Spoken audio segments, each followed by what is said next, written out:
नमस्कार मगधी बेला के दर्शक सबके हम अतुल आदित्य नमस्कार और प्रणाम करेले और आशा करेले कि अपने सब स्वस्थ और सुरक्षित होतीन।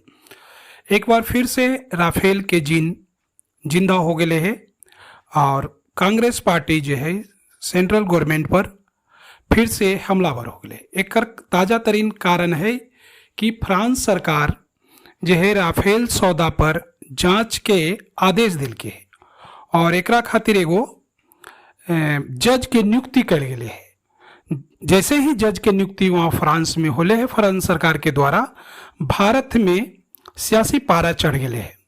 नियुक्ति के साथ ही यहाँ फिर से राफेल के जो है जिंदा हो गए है।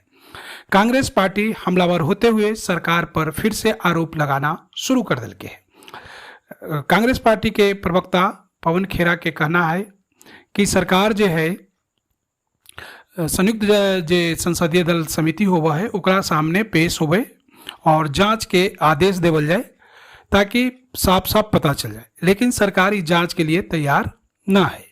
तो एकर वजह से फिर से एक बार सियासी टकराव देखेला मिल रहे है। आवे वाला मानसून सत्र भी हंगामेदार हो सका है एकर वजह से, कारण कि विपक्ष इस जांच पर फिर से सवाल उठाते। भारत सरकार के तरफ से जो है कोर्ट में जो दायर कल गए ओकरा पर कोर्ट के तरफ से क्लीन चिट दे देवल गए भारत सरकार के, लेकिन फ्रांस सरकार जब से जांच शुरू करे के निर्णय लेल के तब से फिर से एकरा पर बहस शुरू हो गए है। तो देखते हैं कि आगे फ्रांस सरकार के तरफ से किया हुआ है और भारत सरकार और विपक्षी पार्टी एकरा पर की स्टैंड ले है।